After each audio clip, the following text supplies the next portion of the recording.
ABK kapal jukung yang hilang karena kapal jukungnya meledak dan terbakar di Sungai Musi.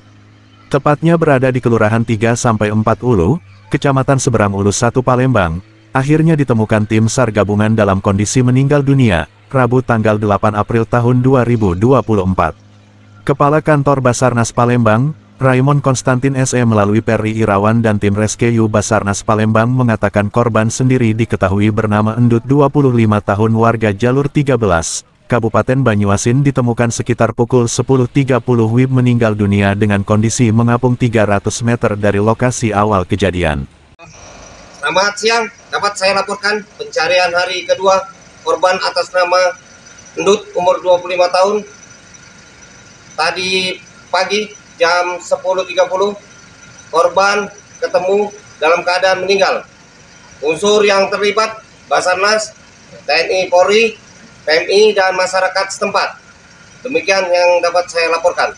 Selamat siang. Reporter Kurniawan, Palembang Express.